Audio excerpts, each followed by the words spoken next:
Assalamu alaikum, guys. How are you all? Assalamu alaikum, guys. How's your day been? So I guess you missed us so much. I mean, I didn't miss myself because I am with myself. But yeah, so today is gonna be a chit chat. Obviously, we know that, right? Yeah. And the chit chat is today gonna be about women are perceived and treated in society, but we're gonna add our own little twist, and we're gonna share from experience and how it is like in a brown household. But I just wanted to put out, I do know just not brown households go through this. People from and every sort of family, or every sort of like race do go through things like this. This is a universal thing. So yeah. Anyway, so we're gonna be touching up in some like important things like curfew time.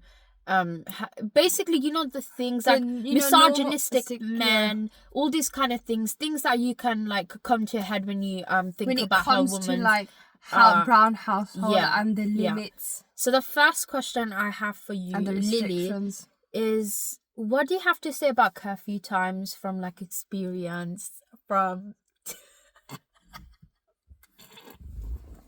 Oh my god! I just got. The first thing we're going to talk about, because I feel like this is a hot topic debate, right? Yeah. I feel like many girls have spoken to like so many people, especially girls, because can a male relate? I don't know about that. I don't know if a male can relate to this. I feel like mostly sisters can relate in this topic. So I wanted to ask you, how is it for you, curfew time? What is your experience? What do you have to say about when you hear about curfew?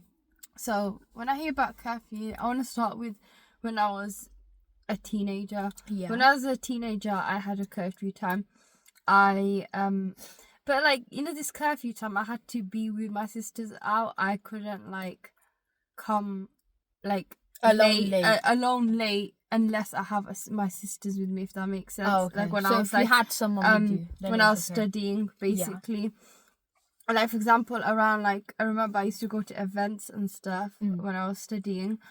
I used to once I came around like 1 or 12 because it was like in Ramadan time. And my mom and dad was like, you know, late, like midnight. Yeah, it was really late because I wanted to pray tahajjud there, but I wasn't able to. And mom and dad just like, you know, sometimes, you know, they just like have an issue, like they expect that the girls return home, you know, on time. Because that time I wasn't driving then. Yeah. But I feel like you had a valid point. Yeah, because you were in an event, first of all. Second of all, you were doing something, your intentions were good for the sake of Allah. So you wanted to pray, but then you couldn't because you looked at the time. Yeah. And you did still have that. There's a lot of sisters go through that. Yeah. Like they want to go to events, you know, but the parents say, oh, you need to come by, you know, 10, 9 or 11 o'clock. And alhamdulillah, as I'm older now, I'm 25 years old, I don't have a curfew time. I go whenever I want. I, you know, come whenever I want. My mom and dad is not like strict with my timing in when I go and stuff. At the end of the day, I'm an adult now, and how I'm gonna get married and make the decisions for my kids, it's the time to let your kids grow and, you know, come in their own timing. If they're not doing anything wrong, my parents know me well, you know, let them breathe, let them fly. Because if you cause a restriction of, you know, them going out, they're not going to tell you where they're going out. Then they're going to have that like they're going to keep it secret. They're going to keep it secret, but they're going to have that blockage. Like there's going to be a wall between you and, you know, your parents.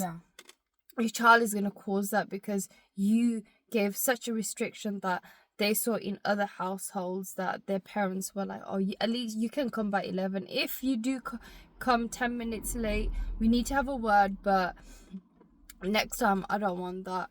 But I don't understand why, like, as a girl, there's a curfew, but as a boy, there's not. Even if that boy is young, that's what I don't understand. I feel like what she's trying to say that, okay, having a curfew, your parents giving you a curfew is not a bad thing. But why does it not apply? Why does it only apply to one gender, but then not the other one? Why? I do understand in society there's a lot of crazy things going on. Male are crazy in the night, women, girls protect yourself, stuff like that. Yeah, I understand that part. But the parents are very gender. That's not just the one. But the parents are very concerned for their daughter's safety. But what about your sons? Why is it different? Are they Batman, or are they Iron Man, or are they Hulk or something? That it's different for them, that they have superpowers and they can protect themselves. Do you have a curfew time? For me, basically, because I'm still a teenager, my parents have given me a curfew time. But as she said, if I'm with other people, then it's fine. But they just ask me for my safety and to come home quickly. Yeah.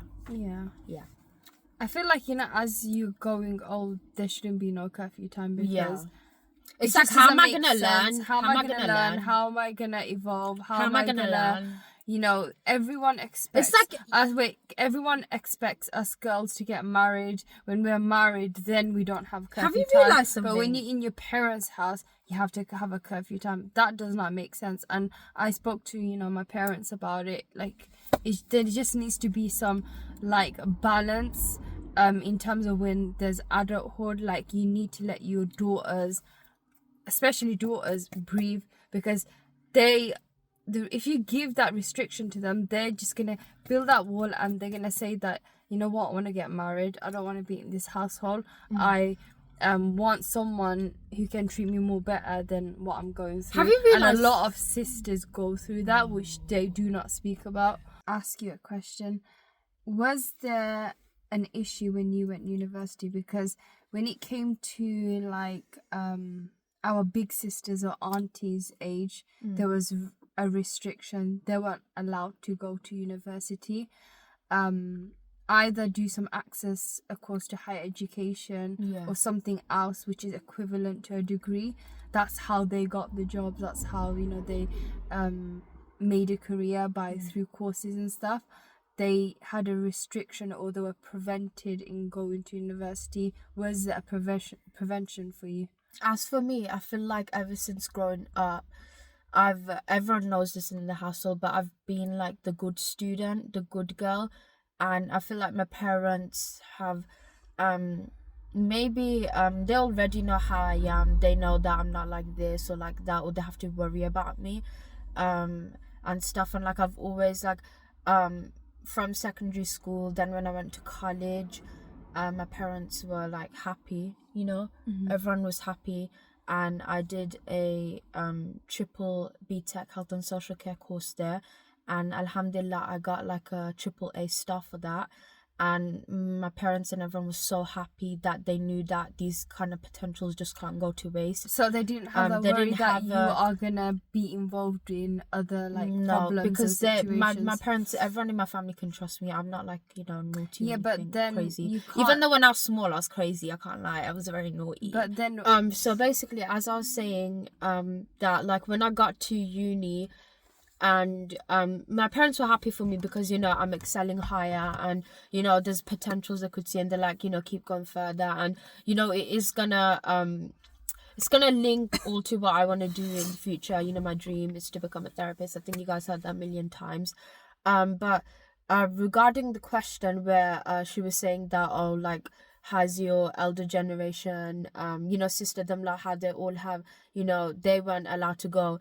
And something I have realised about that, the older generation have had it harder, because I feel like everyone there was back-minded, and they had that viewpoint of women as it's just going to be a waste of time if they excel in something. Rather, they should be at home and look after the kids. The male will do all that part.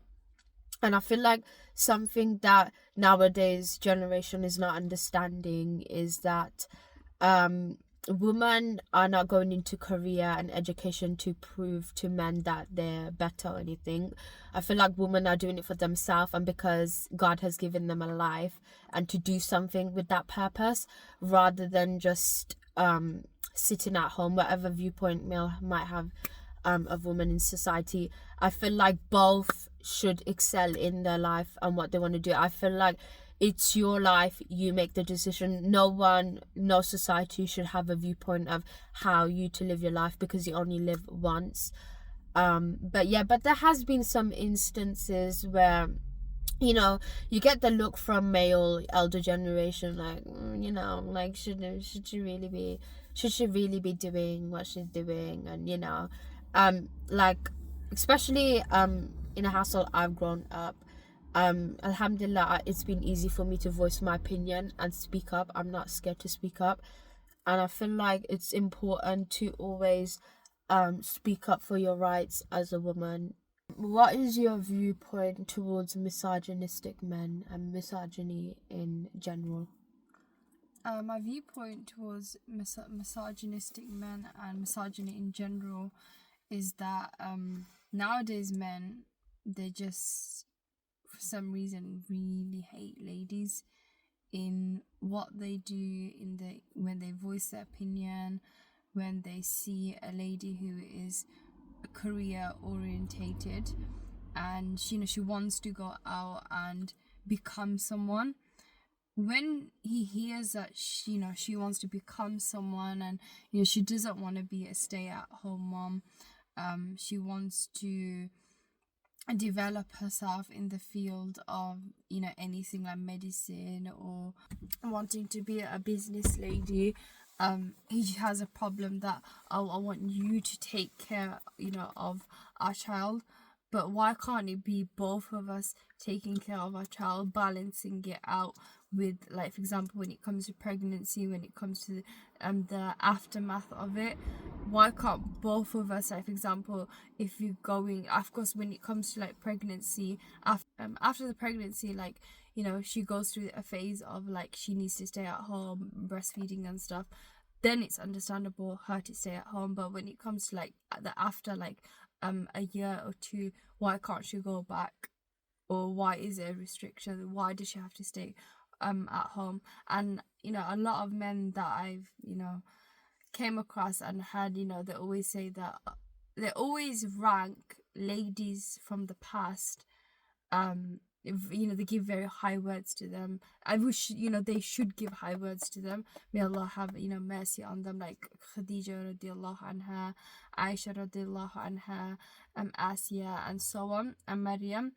But the thing is, these ladies are just ladies like how we are, how the ladies of this generation, they were a career orientated ladies.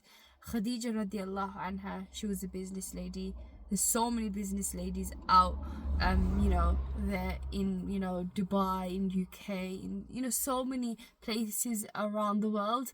And I feel like the reason why they give a label to us is because they just want us to be at home, not flourish in the things that we are good at, because they know that we can aim high. And I feel like that shouldn't be undertaken in a relationship, because it really just digs that grave for that relationship. And I feel like men nowadays really need to, look, the Prophet ﷺ, he was a righteous scholar. He was our teacher. And Aisha radiallahu anha, she was a scholar, a woman scholar for us. Males used to come to her and get taught with the parda, with the barrier in between them. If that was permissible, if you find a scholar or if you find a teacher, why do you shy away from her? Or why do you have problems with her teaching? Are you better than the Prophet ﷺ or something, you men nowadays? I'm not saying all men, but there are some really, I don't know what's wrong with your cycle, but weird men that they degrade ladies down in our generation, and that should be eradicated. That should be not, because look, our generation has evolved. There's internet, there's so many things that you can seek knowledge from. So why would you have that? Why should misogyny be a thing in our generation? That's my question. What do you think? Why should misogyny what? Be in our generation? These men, why do men hate us? Or do you mean why does misogyny exist in our generation? I feel like I was gonna say something. You kept saying that what is it like? But why do they like perceive women as this? Why do they? I feel like the part where you say in the stage where she gives birth, she breastfeeds and all that. Yeah, like that part is understandable. She needs to be at home because the baby needs her. Yeah. That's nothing bad. We understand that. But it's the fact that when the child is like growing up, let's just say 3-4 years old, toddler. Why is it that? But I already know the answer to this, because if you look at male, the way they think, how they act and stuff like that, because I'm learning them, male have this ideology that they have this ideology in their brain that, oh, the child needs the mother more than me. But then let's just ask you, don't you think the child needs the mother and the father? Because if the child just needs the mother, then who are you in the relationship? You're not the father. What are you? The career men or something?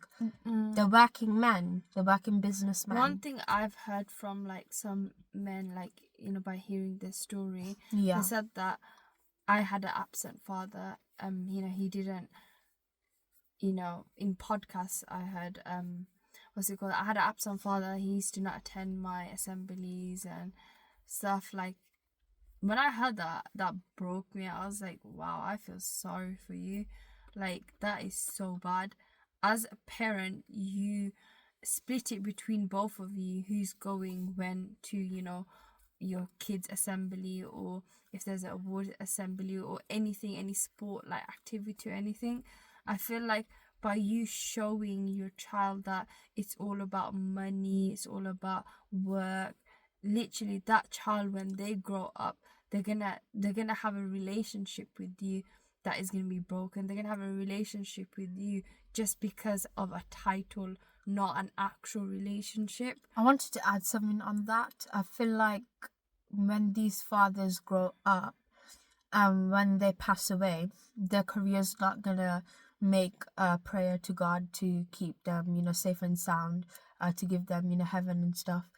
And I feel like the only things you are gonna take is the prayer of your children, their legacy as well. Just imagine you are a father who thinks outside of the box rather than being misogynistic, respects your wife, because remember, respect has to be earned. If you're respecting her, she'll be giving it to you triple. And she will double it. That's how a woman is. When she gets that respect and love, she's gonna give it to you like crazier than what you are giving her, because that's how much love she has for you. And you know, woman's love is always loyal, and I can say that because I'm a woman myself. I can't speak for the agenda. If you guys want to talk, you talk on your behalf. But I feel like it's just important, because if you are a father who helps in the growth of your children, while they're growing, you're there while they're growing, you see it happen, you help them and stuff, they're going to take after you. They're going to be better people in society. So it's going to be like something that was an accident, a mistake. Do you know what I mean? It wasn't just, as parents, you don't want to grow up old and regret and be like, oh, my child has turned out like this. You can't blame the child, because was the parents there to help the child? Because it needs to be both parents helping out, because when you die, your children will carry on your legacy for you. Does that make sense? Like, you know, in brown household, they always say that, oh, like, for example, if a child makes a mistake, he or she has, you know, boyfriend, girlfriend, or, you know, something goes down, you know, down the hill, the father always says, oh, I don't know if I should say in Bengali or should I say in English. Say it in both. Don't spray it. Tolagi kita futain, you know, or futazaiso. That basically means, to the mom. So basically, it basically means that because of you, the father saying to the mother. The father saying to the mother, because of you, the child's gone the other way. Wait. In a bad path, basically. What did you just utter? Because did the mom just give the birth? Did the mom produce the sperm herself, and her egg just, combined, merged together? The sperm went into the egg, and it's from the father. The sperm is not from the mother. I'm getting a bit confused. Exactly. Did she just have sex by herself? Like, what the hell? Like, you're the father, you're the one who was involved in this sexual intercourse. It's just not that. You wanted the child as well, didn't you? Yeah, exactly. So you give the time. The reason why that child's gone the other path is because both of you didn't put that time and effort into that child. Stop blaming the mom. And I feel like a lot of brown parents say that, and it's disgusting to hear that. Another thing I wanted to add on, I feel like obviously in our religion we believe that Allah has given us free will, right? So we can choose to do whether good or bad. That's why I feel like society shouldn't question, it's all God's fault or it's either the mother's fault, because God gave you free wills to choose. That's the whole reason why the concept of heaven and hell exists. It's for you to make your decision. You can't blame God. God didn't say to you, Abida, go do this, or do you know what I mean, whatnot. But I feel like also, when the child is growing up, you know how we did our last chit chat about childhood shapes the future, and I was saying about that childhood shapes. I was saying about how the child mimics the parents while developing and growing. Like when they're small, they literally mirror what the parents do. That is obviously something that you can blame on the parents. But then also, I feel like if the child has passed puberty, has the understanding fully developed, they have a choice and they have a free will. So not only is the parents to blame, but also the child. Because in that situation, I made the free will. If, for example, I'm past puberty, but I made the decision of doing that. Islamically, so you can't just really blame the mom. You gotta blame both parents and the child. Does that make sense? Do you see one? Because the child starts the puberty for a girl, when she starts a period. Because can I just say male, this? When he's able to, have these wet dreams and ejaculate, whatever. It's upon himself now. If he does something bad, he earns the sin. The parents don't earn the sin, but as parents, you give guidance, not just one of them, both of them. At the end of the day, if you are solid as a couple and you are firm in, you don't have like different opinions of the rulings that you have for your child, that's when they know, I can't cross my mom and dad's boundary. What they're telling me, both of them are, they're on the same plate, they're on the same table, so I need to listen to them. And I can't cross that. Maybe, it's aligning with my religion, or maybe, it can move, it can direct me or divert me to some path that I would have an addiction or something. So you as a parent need to be solid. If you as a parent are not solid, your kids are going to go past that. You are going to blame each other. And adding to what I was going to finish, I was trying to say that it's really important that, like, the reason why I said, like, the child has a blame in it is because that child, if they don't learn accountability, being responsible of their actions, in the future they're going to deny when they do something wrong, because you can't just fully blame the parents. You also the other half has to be the child, because when is the child going to be accountable for his or her actions? Because then when the child as he's going older, he's not going to be accountable or responsible for his actions.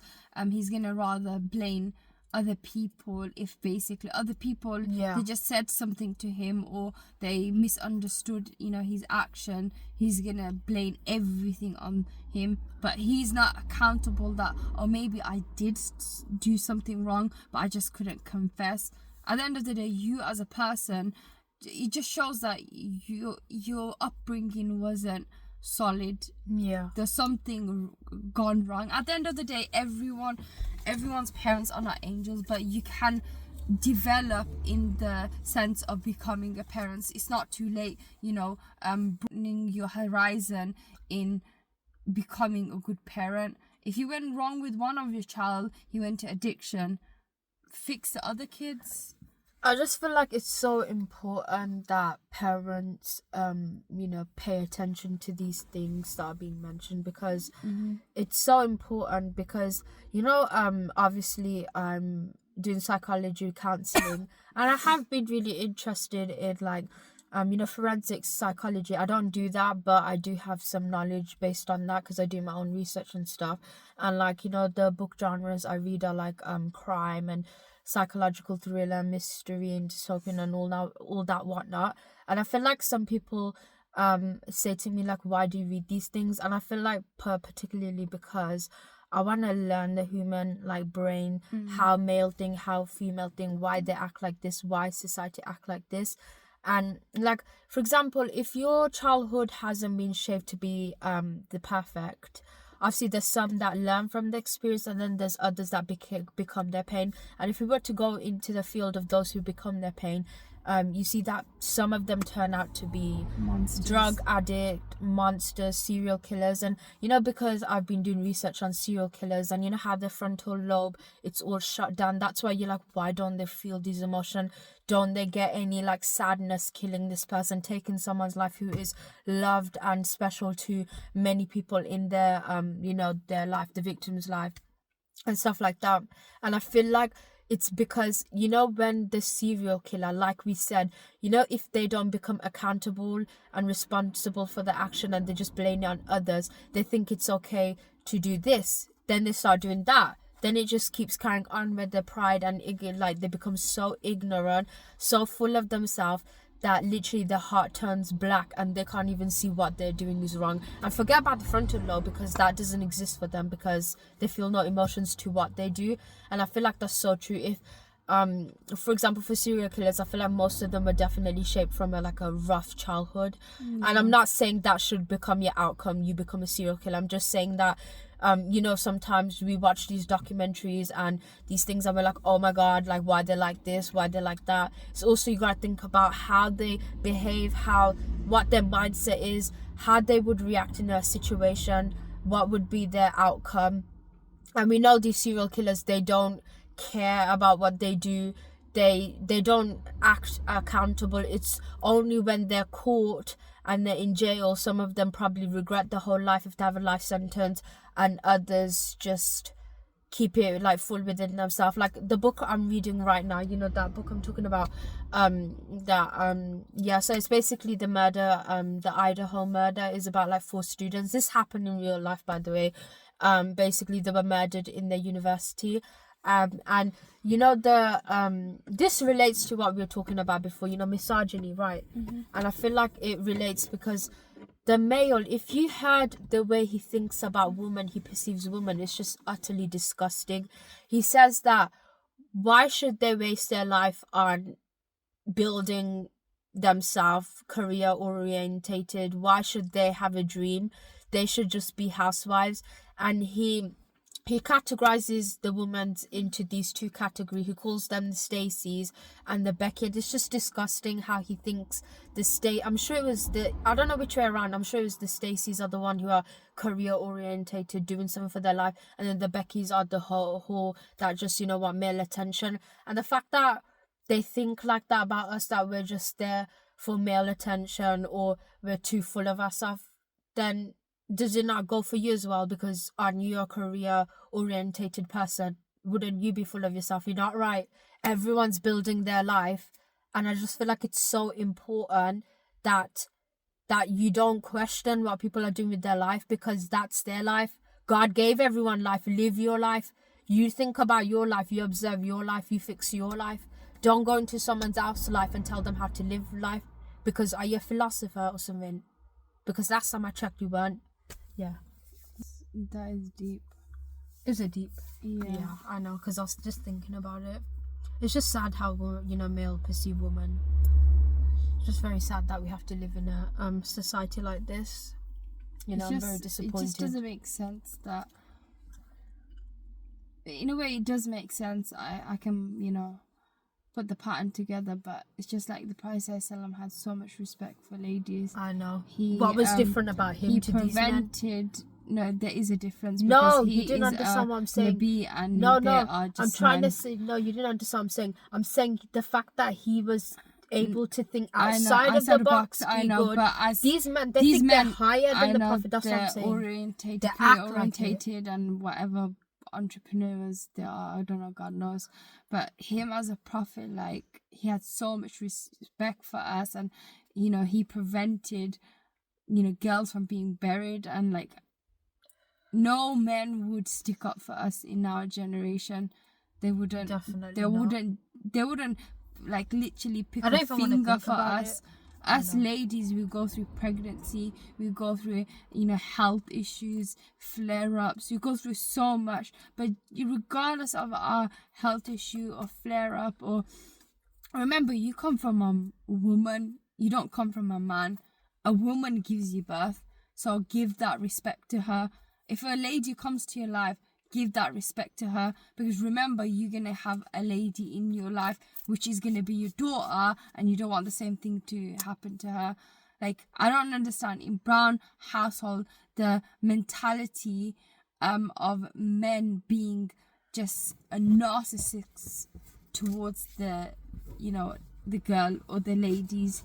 It's just really, it just shows that something rooted in them, or they have in them, that ill feeling that they, you know, that developed when there was a child. Maybe they were mistreated by the parents. That's why I'm saying that when you become parents, when you get married, marry the right spouse, because if you marry the wrong spouse, your kid's gonna go through pain, your kid's gonna go through a mental health issue, your kid's gonna go through a physical health issue. And then, you know why that physical health issue is gonna happen is because of you, you as a parent, because you didn't give the care that daughter, that son, especially daughters, I'm gonna say, because what brown households do is they just mentally train her with housework, as well as they just want her to just be in the household doing chores and stuff, like she doesn't have anything else to do. And it's like, I understand that she's gonna go to her in-laws and stuff, but at the end of the day, she has one life. Let her live it, because when she gets married, she's gonna develop a mental health issue or a health issue that she can't even get out of it. And you know why she can't get out of it? Because you didn't help her to develop herself in the knowledge that she needed at that time. That's so good. That is so true. Literally. I feel like, you know, a lot of brown girls don't speak about it, because I feel like some brown girls just get married. It's because of the parents, what they put them through, and they just they think that they're gonna have it ease in the in-laws or with the husband, but really they're not. It's just a facade that they're going into that is not real. And I feel like the reason why these girls develop health issues is because their nervous system is not it's like at peace. Fight and flight. Yeah, mode. So then the nervous system is not at peace, first of all. Yeah. And you know, healing, some people don't realize healing is not a quick process. It takes time, it takes years. Yeah, and if you're in an environment where you're trying to heal in a toxic environment, it's like, for example, imagine a plant is trying to grow, but there's no water to it. It's not being watered. How will it grow? How will it grow? I read that somewhere. I said that. No, I read it in London. You read it in London? I said that. It somewhere. Maybe they thought like me, but I said it first. You don't have the brains of them. I'm joking. Whoa! No. Lalafa gave that quote. She said, if you don't if you don't water yourself... I said this back in March 2024. If you don't water yourself... I got evidence. If you don't water yourself, you can't water other people, and that's facts. Let's say... You're saying that? No, I was saying that basically, that. Yeah, but I was saying in the terms that, okay, a plant individually, it's dry, it's not being watered, how will it grow? I know, but that's basically, if you don't water yourself, you can't water other people. If you're not giving knowledge to yourself, food to yourself, are you going to be able to give it to your kids? No, I know, but I'm saying it in the perspective. Who's around you, I'm saying it in a perspective, toxic environment. For example, the gardener is your parents, you are the plant. If they're not watering you, how will you grow? I know. I'm speaking about that. Do you understand? That point of view. Yeah. Okay. What do I want to speak about? Of course, you gotta water yourself to water others, but don't give too much water and too much energy to other people if they're not reciprocating it back. Because if they're not reciprocating it back, take your water back and we'll run away. Literally. No, that is true. Yeah. Because in brown household, I don't know, they let us perceive that you give your gold to anyone. You give your clothes, your own clothes that you wear to anyone. And you know what's so funny? Let me suffer. You know, one thing I don't understand in brown household, that I need to become poor, give my entire stuff to my family members, relatives, everything, but let me be the poorest one. How does that even work? Don't you supposed to build yourself, become, the top one, and then provide? One thing brown household really what's it called? They're very poor and they lack in. They stop providing for their own household and they start providing for other people. Tell me about that. That is just diabolical. It's like they think their mission God has given them is to provide for your outer family rather than your inner circle. I don't understand that logic. That's why that's what brown household goes through. Yeah. Like literally, they will give food, they will give money back home. This is not just like, it's not just coming from us. Other people speak about it. They just don't make it. They don't vocalize it like how we're vocalizing it. But they saw in their household that their father just sends money back home, and he doesn't provide for the household. Happens to a lot of that people. Happens to a lot of family. I don't know if it happens to white household. Maybe it can. I don't know. Like maybe like they have family in Irish or Scotland, whatever. I don't know, but that's what happens. And if you are teaching that to your kid, he or she's gonna say, "Oh, okay. That means when I grow up, when someone comes in my life, or when I have a family, I need to do the same. I'm going to ignore my family or ignore that girl that I like and just, do whatever. Like, I'm going to just work my ass off, or I'm just going to ignore her, if that makes sense." At the end of the day, that is not good parenting. And I feel like a lot of brown households suffer with that. That needs to stop.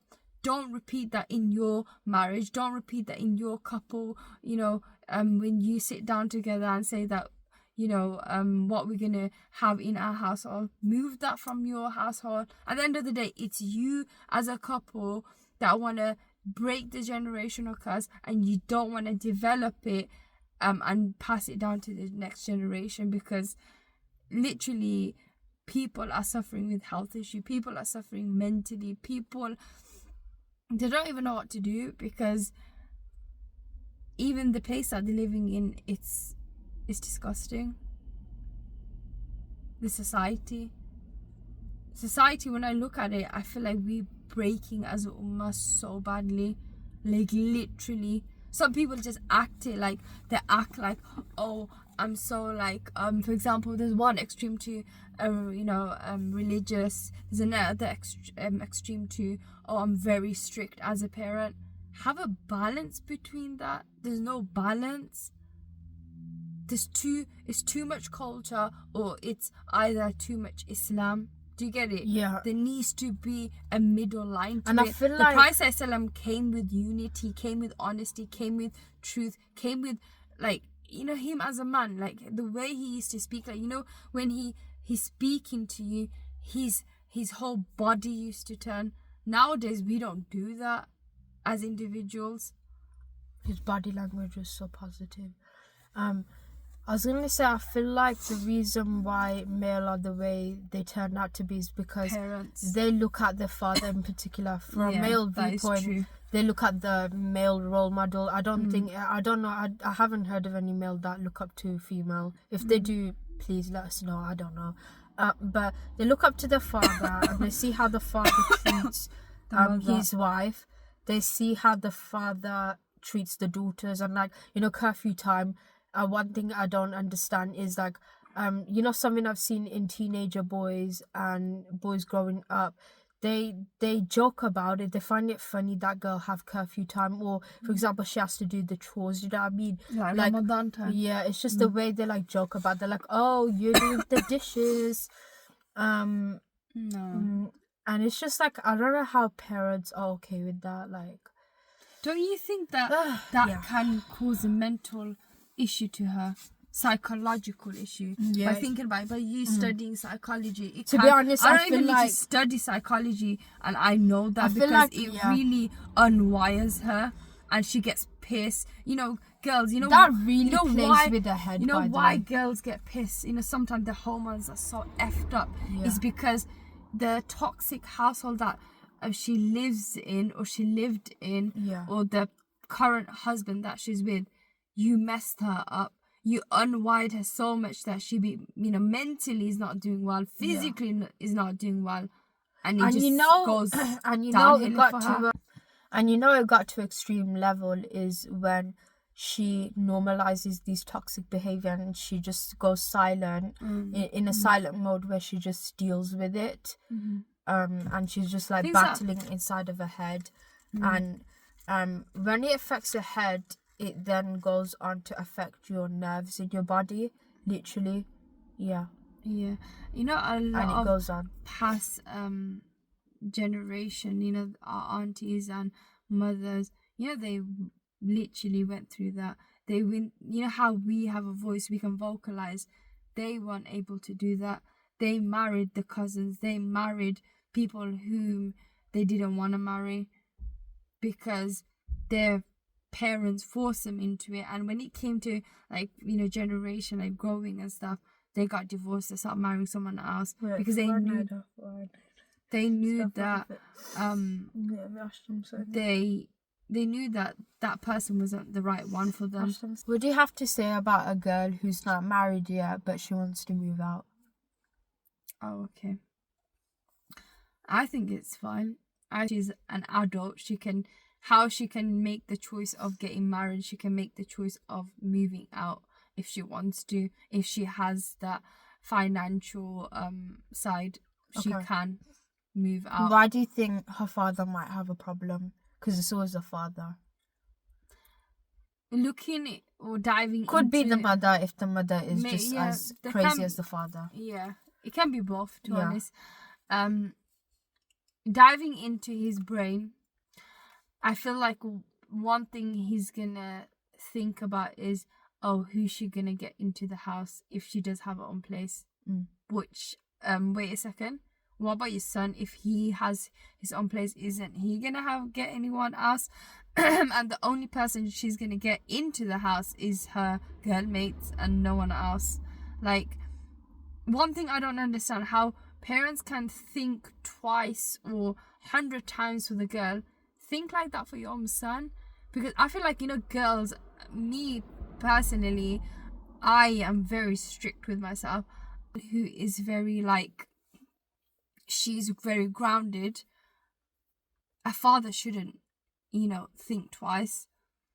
I feel like I don't know if it's to do with protection or not, but I feel like that's why he would be harsh. But at the end of the day, if she can go to someone else's house, then it's fine. Why can't this idea be fine of her moving out? And if you know, a lot of sisters in this generation, they're making that move. Why is there a problem? If a girl can create her own business, if she can go university and you want her to go university, why can't that be given to her? Do you get what I'm trying to say? It's like the male in society, they're playing with girls like puppets, controlling what they do and what they don't do. That's why I feel like, you know, a lot of sisters, they think that it's Islam that's restricting them, but it's actually, to be honest, culture Islam that's gave us so restricting much them. rights as women that I think any person or any male in the society would be mind-boggled. Literally, we have so much rights because of if Islam. You know, a lot of sisters, they I'm don't able know to talk that. about like they my have so opinions much and rights. stuff. For example, it's a right of a lady that she can have her own house when she's married. If she's not safe in her, for example, her in-laws' house, or if she doesn't find comfortability. Remember, comfortability is a main aspect in this you know, talk, because a lot of sisters who would find comfortability in the in-laws' house, at the end of the day, don't you both want to be intimate, or don't you want to develop your relationship? And I feel like it's very important as couples to move out of your parents' house when you get married, because there's no like net that your marriage would thrive, rather it would dive into the water. Yeah. Oh, I like that. What do you have to say about like ladies moving into her in-laws? To be honest with that, I'm not gonna lie.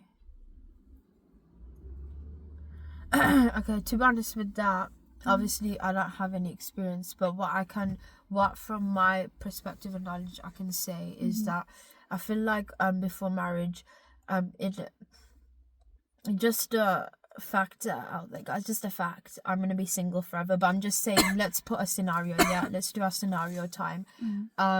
So for example, let's just say that I'm getting married. Yeah, I would want him to have a house for us, live separately than the in-laws, because I feel like, first of all, the in-laws need their own space, and so do I. Privacy-wise, it's like a boundary, it's like respect. I feel like female living with their in-laws is a bit too much. Do you know what I mean? Yeah. Do you get what I'm trying to say? One thing I want to make a point is, you know, my in-laws, I love them to bits, and I saw that, you know, with people's, you know, relationship, family relationship and stuff. I saw that when you moved out, the relationship, that bond went more like better. But when you stayed together, it's crazy. It was crazy. Clash. It was toxic. It was because too much clashing. You know why there's clashing going on? Because multiple couples can't live in the same household. I know, yeah. That sounds so insane. You can't have couple A, couple B, and couple C staying together. Literally, or you guys couple will A be and enemies.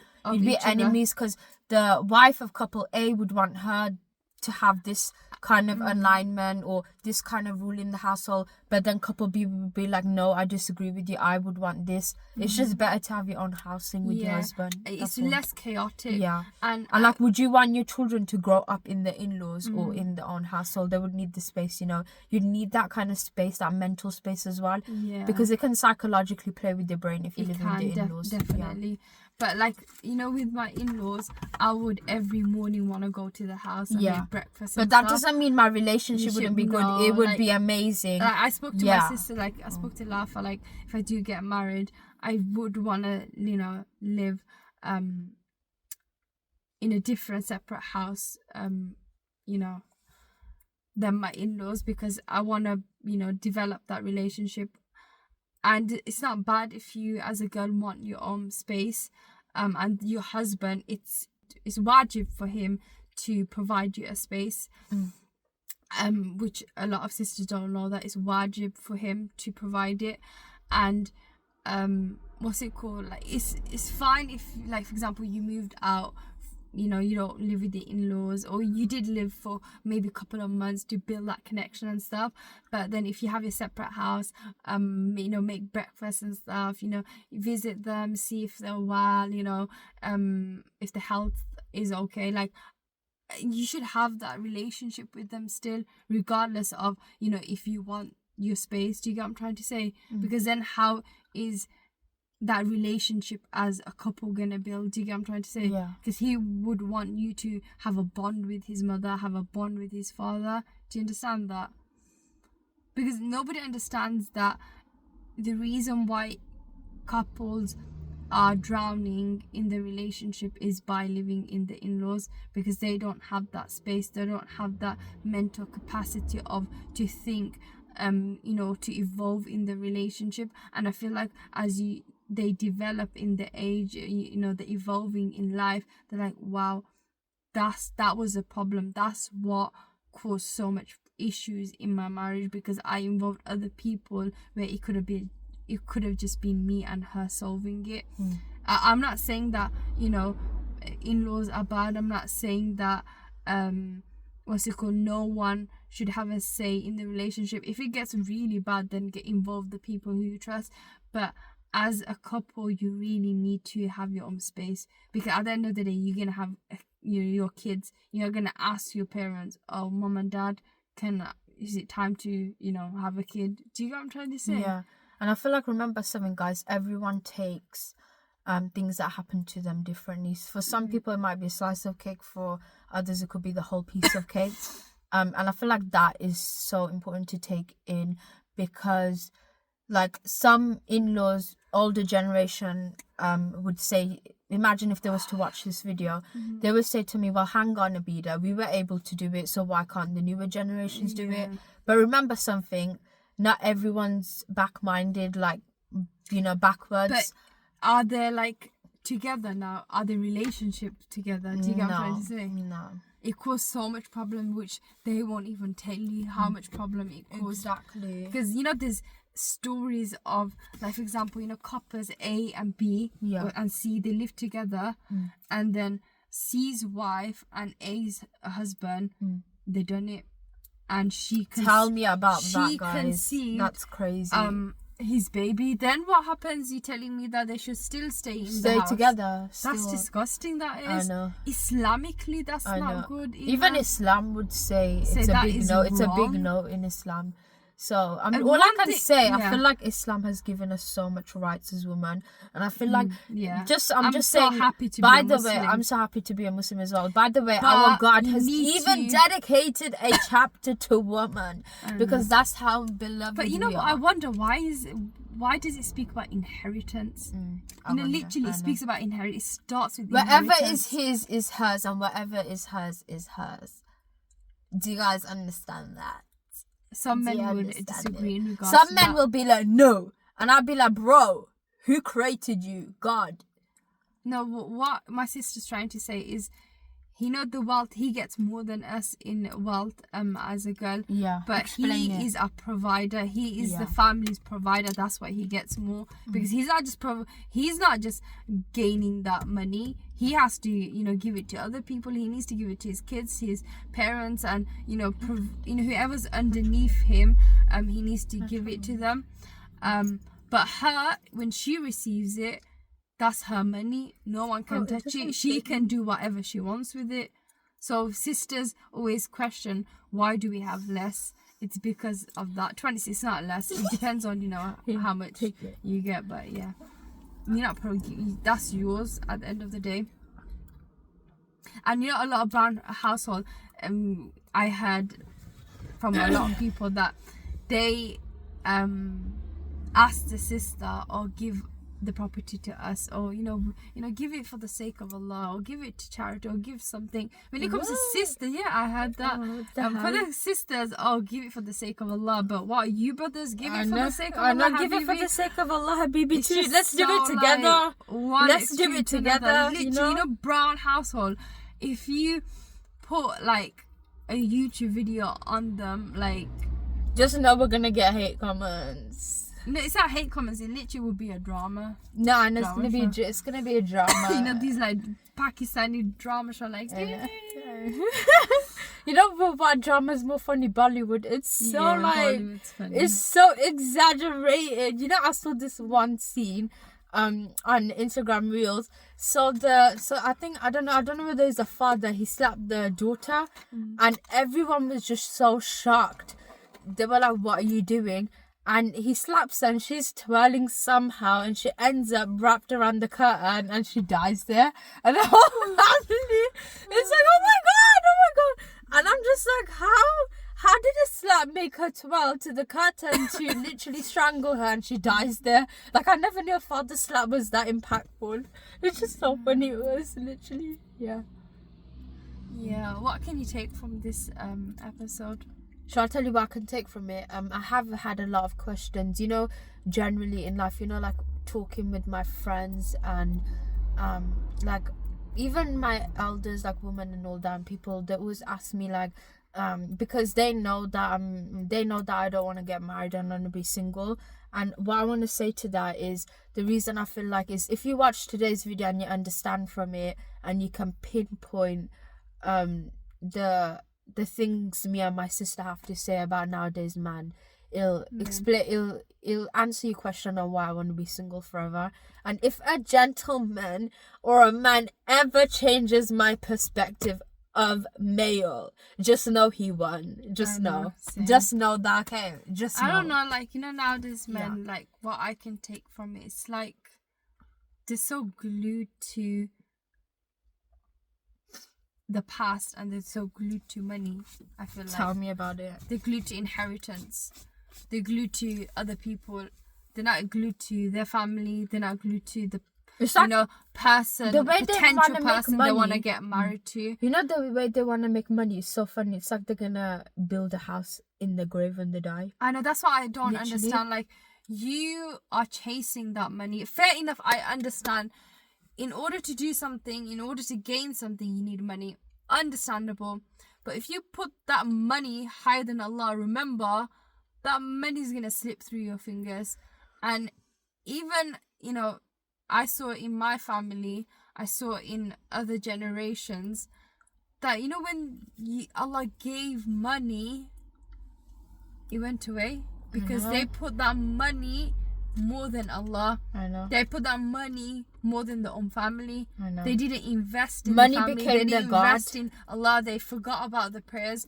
If you do that, you're gonna go the wrong direction. It's like, let's use an example. Your good deeds are not gonna go in let's the grave. use an example. Your bad deeds, your paper is gonna be burning. Yeah. And I'm saying that not just for you, to people, I'm saying that to myself. Yeah, we're saying this to ourselves. At the end of the day, you know, I remind myself, Amina, don't make money your objective. Money's gonna come. And Allah's your Razik. He is gonna provide for Razak. Is it Razik? Razik, he's a provider, that's a doer. And then Razak is a sustenance. You can say Razik or Razak, but Razik, that's the doer, that's a fa'il. What's it called? What was I saying? At the end of the day, it's a reminder to ourselves. We need to just, you know, sometimes, you know, as humans, we need that reminder. We need to consciously understand that one day we are gonna go in that grave. One day we're gonna meet Allah. We're not gonna say, "Oh Allah, I had $1 billion in my bank." Like, so are you proud of me? Can I go to the highest ones of Jannah, please? Because I got $1 billion. I, you know, done so much in this world. Like, I got so much, like, people in my business. And I feel like, no, he's not gonna do it in that way. Can I say this because it links to what you're saying? I feel like money has become God for some people. Like, let's use celebrity as an example. The fact that they're selling their soul to the devil for the swap of money and fame. Like, I never knew money and fame meant that so much to you, that like it's just money and fame. Like, you can have this worldly life, but will then hereafter be yours? That's the question. And another thing, you know how people you know, question like, why is this life so hard for me, or money is the answer? Shall I tell you something, Shanice or Patricia or Johnson or whatever your name is? The reason why life may be hard for you is because, first of all, you gotta fix your mindset. Your mindset up. That's you know, so important. Second of all, I know that's top notch. That's why you can tell in some people why they're like this or like that. Second of all, look, like, you can have money, but you could want something, buy it, and it's gonna satisfy you for, let's just say, a good week. Temporarily, but then is that depression? Is that life issue gonna go away? Is that family dysfunctional family or that whatever issues in that your you're life supposed to be responding to, but you keep on like neglecting. Is that gonna go away with money? Or your prayer? Forget about all of that. What about prayer? What about your relationship with God? I know. That's the main thing. At the end of the day, you are gonna answer to Allah. You're not gonna answer to people. Because you know how you guys have that. Some of you guys said that, oh, this world is so unfair. This world is so evil, macabre. All this macabre means evil. So you know when you guys say things like that. But have you ever wondered something? Like, if you make this worldly life your paradise, then paradise would just lose its value. There would be no value to paradise in the hereafter. Wouldn't you want to work hard like a soldier in this life? Wouldn't you want to take the goods, help others, be a good person, be a good representation of society, be someone where you leave legacy, you are where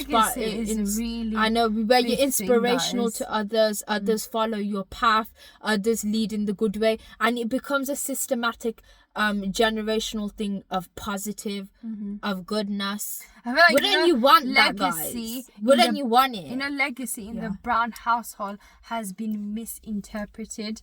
They think that legacy is stealing inheritance. The reason why I'm speaking about money is because, Brown household, Tell me about it. Other household, white, black, inheritance, it's like macabre.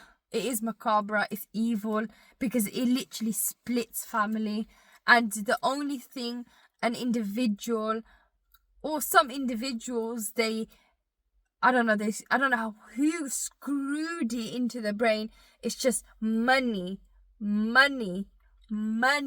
Money's gonna take me to Jannah. Money's gonna give me good deeds. Money is this, but then I'm gonna get depression. I'm not gonna solve my problem. My ego's gonna go up. I'm just gonna wait. If Allah blesses us or blesses you guys with million, billion in your wealth, in your name, remember to be happy, but don't forget to praise God. Because where did your wealth come from? Don't forget about your salahs. Don't forget about your Quran.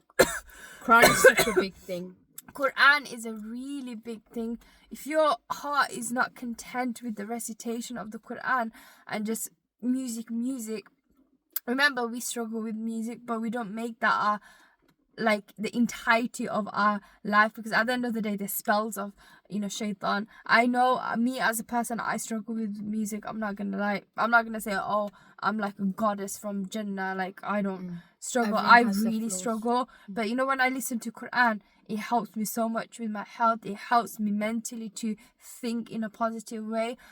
Quran is a medicine. It's a shifa to you. Even it says, and just imagine by listening to Quran or by reading Quran every morning, just imagine what kind of $1 million you're going to become in Jannah. I mean, for all of us. I mean. Did you guys like the chit chat? Did you get, if you guys are women watching this, did you get the evil energy of misogyny through your screens? I feel like everyone needs to has the popcorn been finished?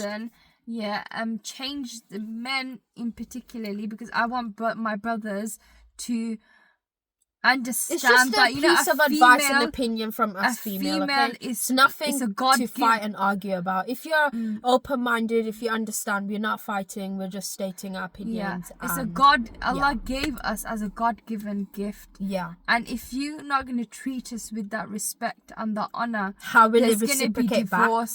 It's not going to be reciprocated. There's literally be generation after generation. You're just going to pass it down to your kids, and kids to come. They're going to follow, but they know that my grandparents done this, my grandparents done that, and it's just going to repeat and repeat. At the end of the day, we want to make that change as individuals. We don't want this generational curse to repeat. We want rahma, muwadda, peace, sakina in our household. What does sakina mean? Sakina means peace. In our household, in our inheritance that Allah has bestowed upon us. One thing I'm gonna say to families, even when I have a family of my own, I'm not gonna let this inheritance. I'm gonna divide my will between my kids equally, because I don't want no division. I want to show that it's so funny how money can break family ties. Your bond is more stronger than this paper, this property, because this bond is gonna be in the next life. Like, think about it. You know, your inheritance and that money, it's not gonna go with you. Think about it. This paper. So why worry and concern? It's so funny because think about it. This paper means a lot than flesh. I know. Literally, basically, that's what this it is. paper means a lot than flesh. Let that sink in your head. You went paper, through guys. So much You're dying over paper. Pain and loss with your siblings, and you really gonna let that property, that money gonna break you. At the end of the day, it's crazy. Becoming a billionaire, anyone can become it if Allah has written in your name. But bond, when that is untied, literally there's like so much bad that's gonna come your way, because you know, what's it called, untying that relationship, you know, that's sinful. You know, it's not good to break relationships. Yeah, it's really bad. But sometimes some people have to break relationships. I'm not just talking about inheritance. I'm speaking about, for example, if there was a sexual toxic or sexual assault, then that's understandable. But breaking relationship for money, that's just like, I don't have no words. Basically, that's brown household for you guys.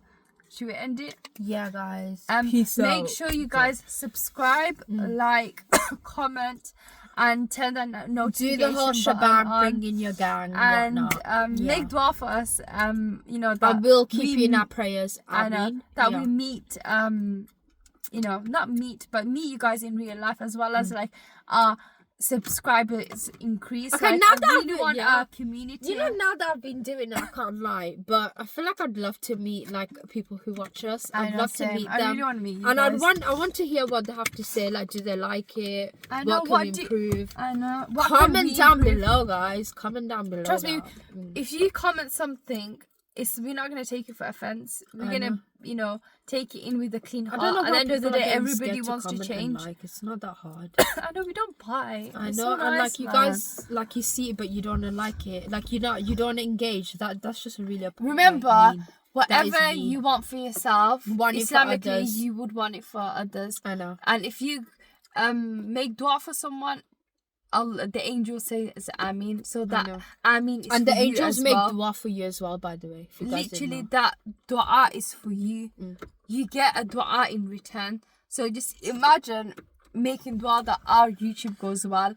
Allah's gonna give you so much. Allah might make you the most famous YouTuber. Ameen. May Allah bless you. Oh my god. So yeah, bye guys. Assalamu alaikum, guys.